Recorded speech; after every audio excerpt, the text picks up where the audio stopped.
Welcome back, everyone. Well, I'm headed out to the cabin.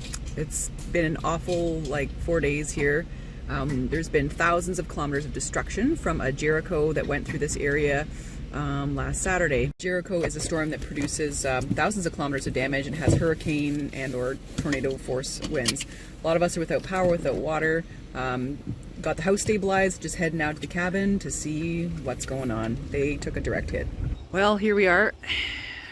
Literally there was not too much on the way up, but then as soon as we hit by the cabin, quick couple of shots there is coming in, wires down, trees, branches all down the side of the road, our chairs moved. Look at this, a spear, a stick in the ground. That is solid in there. Oh, imagine getting hit by that. So yeah, a lot of township trucks out now cleaning up debris. I'm gonna walk up to the cabin now. Thankfully, looks so far like maybe this spot was not a completely direct hit. All right, walking up now. Let's take a look. Ooh, she stands. Thank goodness. Remember, guys, this was built with 2x6s, so a lot of hurricane ties on that roof too. Let's take a look out here. Oh, I see some stuff. A few little things leaning, but nothing bad.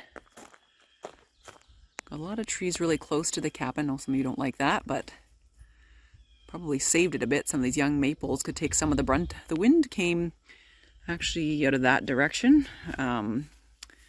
So there is a bit of a cliff there, and a lot of trees to kind of take the brunt of it. My swing here is doing okay, but looks like this branch is gonna go. This is kind of leaning. Gonna have to deal with that. It's a bit dangerous. Figured out, but yeah, you can see this is one of the old ironwoods there. It's kind of rotten and it just sort of peeled away, but that's minimal concern. Looks like the shed is okay too. This one, a few little branches there and there, but that's not bad. This little guy went down, who cares? Acceptable losses. This is what I was worried about, this one right here, but it looks fairly healthy. These ones here too, and they're okay. Well, solar panels seem to have survived, even just a little tiny branch over these ones.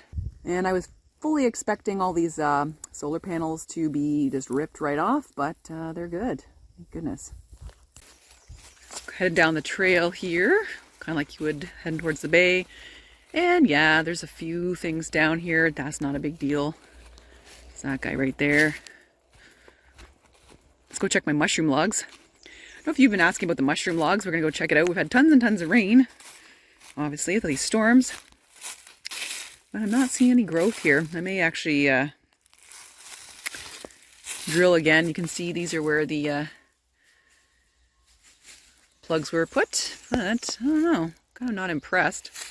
I mean, of course I didn't water the heck out of them when I first got them, but I don't know, maybe we'll give it another season and we'll try to put new plugs in. There's this one right here, so that's not bad. This means we'll have some more wood for this winter or next maple season. And it's just little ones down up here.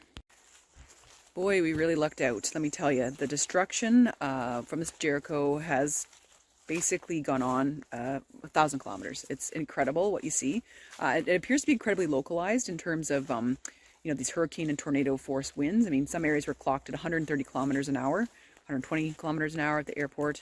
So it's just wild, on the way up. There's definitely some barns destroyed, metal, just roofs ripped up, tossed across the road and stuff like that. We've even heard of animals trapped in barns as the barns just fell down around them. So this is really minor. We're incredibly fortunate. We've got to watch them walk in your poison ivy. Poison ivy's apparently out now. Last time I was here, it was not. Yeah, incredibly fortunate. And, I'm really lucky to have some of the skills and resources that I have. Because it made it just, it's stressful times, but it made it less stressful than it could have been for sure. Forest has really greened up since I last had you all here at the cabin with me. And the bracken ferns are coming out again. You see these kind of coming out right here. These go waist height. More trees down up here. Yeah. Ooh. Call this location the Four Corners. There's a lot of things up here, little ways I can go at the cabin, and looks like there's a wind shear up here. Oh yeah, this is what I'm talking about, localized damage. Wow, look at that right there. Look at that twisting on this. Let's take a closer look. It's literally broke off and twisted, which is a kind of a common thing I've been seeing in a lot of these trees going down, just to go and they just kind of rotate around. It's under some tension there, that's for sure. Really relatively healthy tree too. So, oh boy, let's look up here. Oh yeah, man. Royce is in his glory. He's eating asters. He loves asters. They're like his favorite woodland vegetable. Yeah, let's look through here. Yeah, look at that. Just kind of touched down in here. You know, the previous weekend to this, you guys just watched my video about, you know, camping there, and there was some storms coming through. This is not the same system. This is another really bad one that came the weekend before. Consider our preparation for this. I'm really, really glad it's not out in the water or camping and something like this. We had friends that were, and it was just running for your life, honestly, if you're out in the woods in a kind of a storm like this. Let's take a look over here. There we go. Oh yeah, that definitely whipped through here. Thankfully these aren't huge trees. We can deal with these. Yeah, look at that.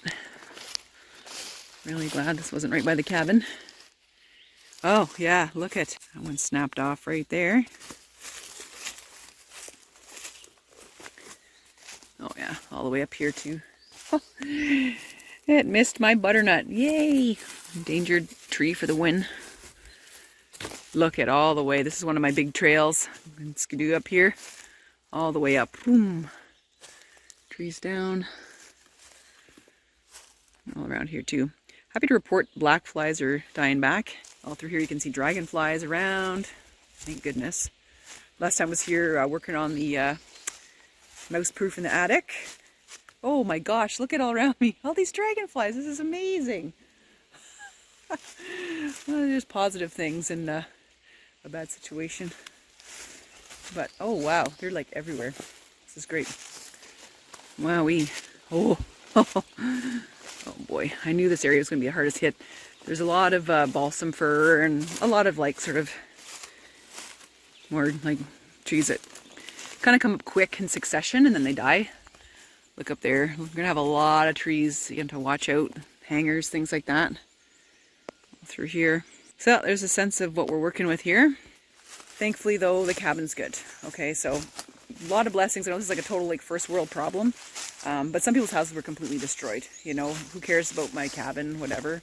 A lot of people right now are, you know, at least going to day 5 with no hydro, sometimes no water. You know, at home I'm on well.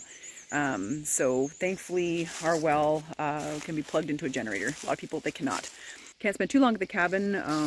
You know, I'm supplying some neighbors with water, hot water as well, because I have a gas hot water heater. Yeah, some people just are really in tough shape right now. Here's another really bad area. You could just, there's, oh, sounds like a rose-breasted grosbeak. That's cool. You can just smell fresh cedar and fresh balsam fir from where the trees have just been ripped up. Kind of keep my eye on the ground to look for mushrooms. Don't see any right now, but with all the rain we've had, I'm still got my eye peeled for morels. All that trail work I did. Gonna have to do it again. Look at this, just stuff like shorn right off. Ooh. It's kind of dangerous in here. Gotta watch your step. Remember how last time making trails, this is the spot where the canoe was going to go? Well, pretty glad the canoe's not there right now. This little guy fell down. Ooh. Oh boy. Up here's a bit of a mess too. Yeah, I knew it. Oh, and here. So today's not cleanup day, it's document and come back and deal with this. I don't know how much time I can be here. Oh boy. Yep, and a big hanger right there. Trying to get to the bay here, and it's looking like it's getting more and more impassable. Yep. And here's another spot. Yeah, these are all nice clear trails. What are you gonna do? Well, I think I see the dock there, so that's promising, but I don't know how to get to it. Oh, wow. Assuming this is the trail. But all these guys just laid down in the middle there. 1, 2, 3. Cut right off at that same spot. Yeah. Well, it's here. By some modern miracle. This didn't get picked up and thrown. Same with the chairs. Just a little bit of a stick right here. Not bad. Wow. A little bit of a different vista here. Usually stand here and chat with you guys. Some wind shear went right through there. All the way along. Right by where the old beaver feeding pile was. Leveled it. So it looks very different. Very, very different right there. Bryce doesn't seem to mind all these extra obstacles on his walks. But look at that. Wide open. Used to do a little bit of camping over there sometimes. Can you imagine if you're in a tent in that? Oh.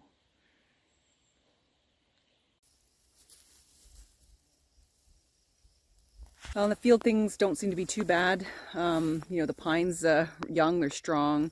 The choke cherries are out. I can hear the flycatchers in the distance and the crickets chirping, so kind of an eerie sound given everything that's gone on, but out here seems to be okay.